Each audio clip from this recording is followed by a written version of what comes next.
So now I'm in college. Let's talk about it.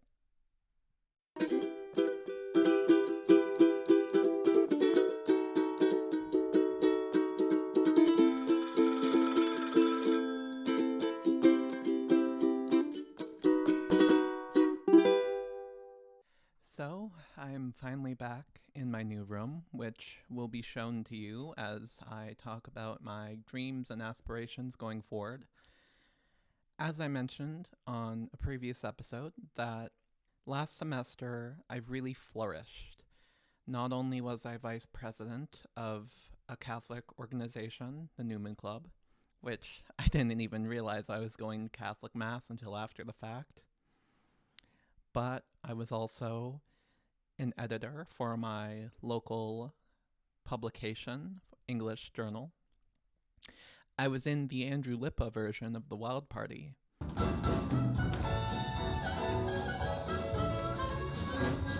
Let me drown someday, let me sacrifice my soul. Let me drown.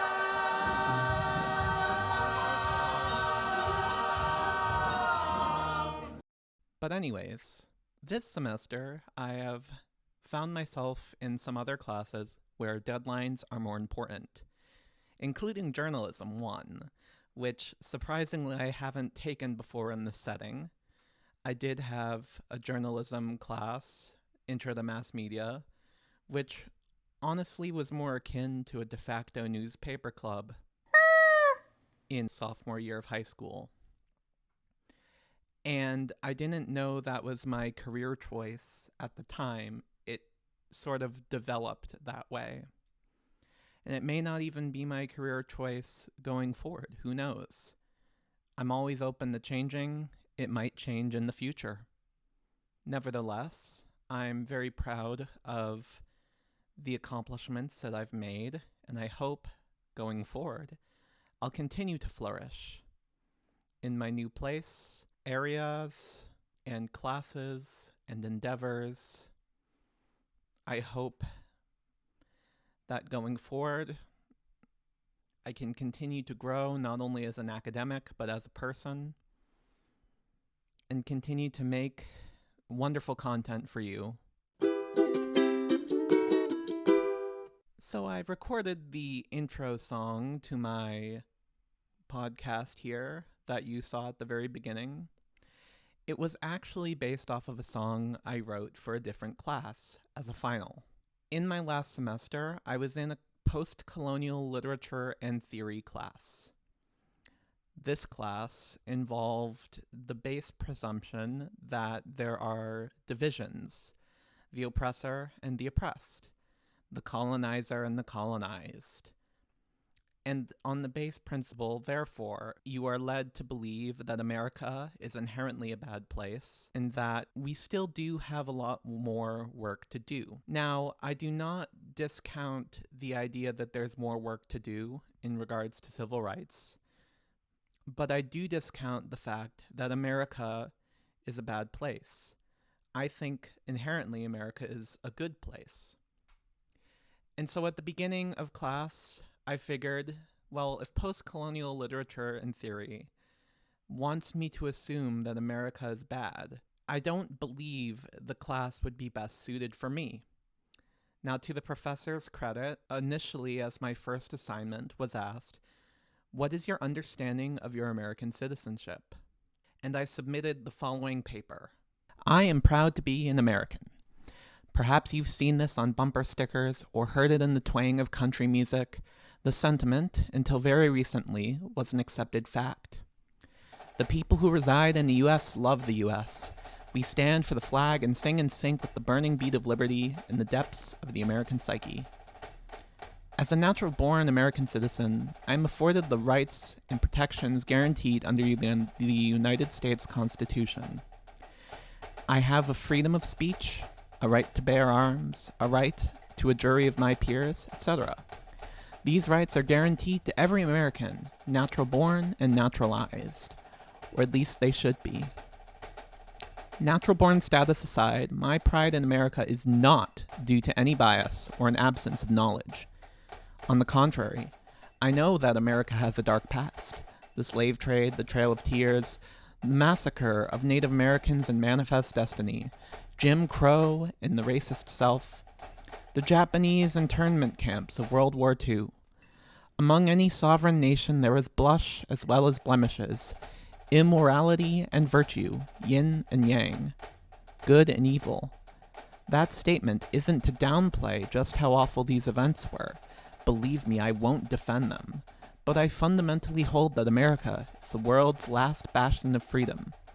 Indeed, having faith in capitalism, revering our Constitution, and respecting our founding fathers doesn't equate to defending the awful parts of our nation, nor does showing a healthy bit of patriotism make me a hateful person. Instead, one can acknowledge the flaws of America, all its abhorrent practices and sins, while simultaneously believing in our capacity and tendency towards positive changes. Many people gave up on the American dream, arguing that the system is inherently flawed, and shame those who beg to differ, those who believe in America, like myself. Again, I know that the system has not led to equal outcomes, but our republic is based on equal opportunity. Demanding everybody fare the same in every aspect denies the reason America has generated such tremendous prosperity, the diverse range of entrepreneurship, and room for innovation. I believe that, though it may be difficult, everyone can succeed. And for those who find it harder to get by, there is a path upward. Whether it be community support, temporary welfare, and job training, anyone can make a difference. Juxtaposed with different world nations, where social classes determine one's whole existence, America has the unique feature of upward mobility, a quality I would take any day. Further, the US has shown every inclination to further the number of people afforded civil rights. One of Thomas Jefferson's initial gripes with Great Britain in the Declaration of Independence was the colony's unwilling entrance into the transatlantic slave trade. While Congress subsequently edited this out in revision, the sentiment was there. The Founding Fathers hated slavery, but they knew they couldn't abolish it while keeping the Union, so they left loopholes. When Congress ratified the Constitution, it didn't contain the word slave. I believe this absence was intentional, as it eventually enabled America to rid itself of slavery, albeit after losing 620,000 lives in the Civil War. Nevertheless, we've issued public apologies for Japanese internment, gave women the right to vote, and most importantly, ensured the civil rights for all Americans with equal protection under the law. This upcoming post-colonial literature and theory class is said to thrive on authentic conversations and genuine debate. So, though it may be easier for me to toe the nihilistic line, I would not be bringing myself to the table. Instead, where the standard rhetoric favors vitriol towards our nation, I bring realism with a sprinkle of optimism. I understand our brutal history while believing we can and have gotten better. I'd also like to note that, given the time and resources to issue proper citations and paper to write, I can defend my opinions far better than I have in this essay. I'm taking a significant leap of faith by writing this paper honestly and accurately, recounting my beliefs without making them palatable to others. I'm astutely aware that I risk being shamed, ostracized, and even persecuted for this. In a sense, this will open Pandora's box. If the professor remains a neutral arbiter of debate, challenging my views but respecting them, that's a fair mark of professionalism, where many professors are apt to penalize dissent. Still, I fear that the court of public opinion, my classmates, may not be as forgiving. I fear people may make untrue presumptions about me without trying to understand my reasons. I fear the American division seen nowadays is unhealable. I pray this is wrong. I don't see my belief in America wavering, even with an open learning attitude. I think America's benefits don't erase, but seek to make up for its sins. Where holding my tongue may have benefited my relationships last year, I've discovered it to be a short-term solution. People will know who I am up front if I'm vocal about my beliefs. Perhaps my belief in America will be my folly, with any loss of social opportunities being my price to pay. But I stand firm on my principles. So though I do not deserve unfair punishment, I think America deserves a shot. God help me if this calling takes me to my dying breath. Though ideologically we disagreed, it wasn't to the point of myself being called a bigot or anything of the like. Now, I wasn't as apt to express my true opinions in that class as I was in Comp 2, which was the brainchild of this very podcast. However, I did go at it with an open mind and further understand the perspective. For my final project, I wrote a song called Peace Within Our Time. The very final project asked us to take what we had learned and figure out ways to apply it in our career.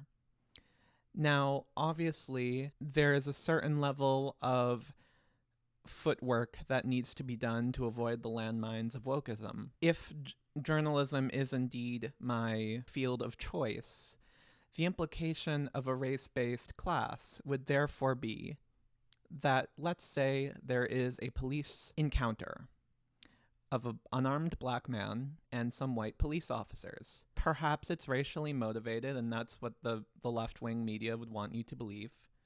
But there are other factors that could have led to it.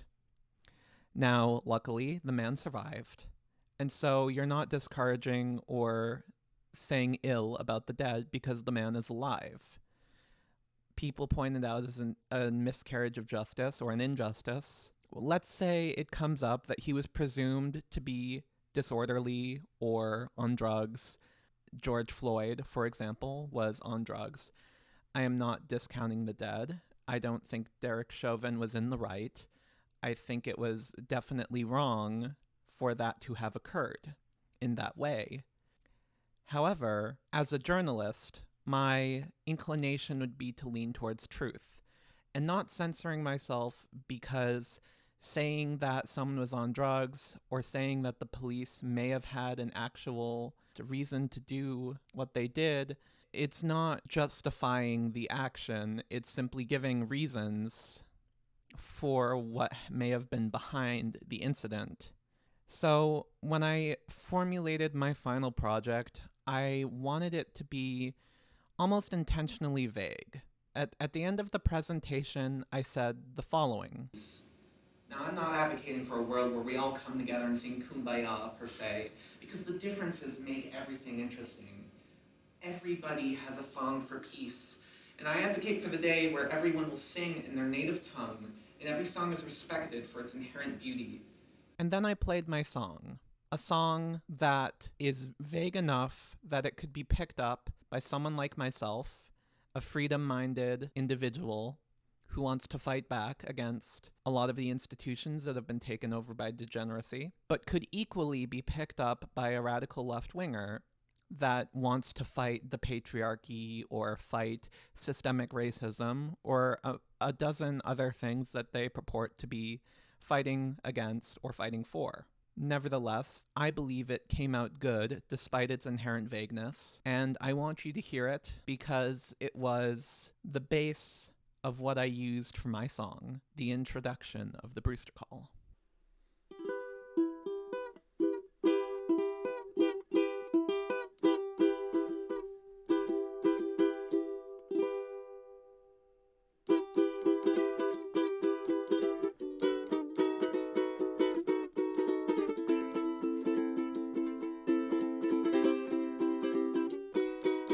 In a world that's so chaotic, it's getting harder not to scream. They always tell me just to grin and bear it.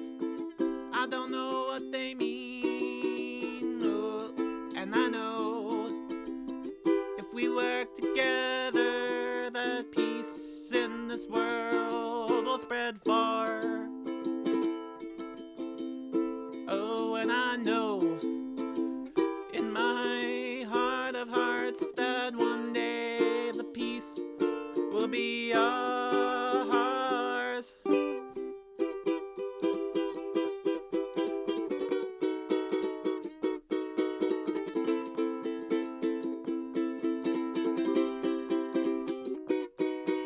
Now sticks and stones can break my bones, but words will bruise and burn, and on the path that had me is only earned. It doesn't have to be this way. Someday it'll change. Oh, and I know if we work together, the peace in this world will spread far. Oh, and I know in my heart of hearts that one day the peace will be ours. Now perhaps my hope is foolish. We might be too far gone. Our situation gets more dire as the clock ticks on. But I'm not gonna quit, no. My love is too far strong from now until forever. The hope is never gone. Oh, and I can be a catalyst for change. And then we'll see a world that's free from chains. Enough with tribal fighting. All mankind's complex and brave. And if we spread out love and kindness, peace will be within our days.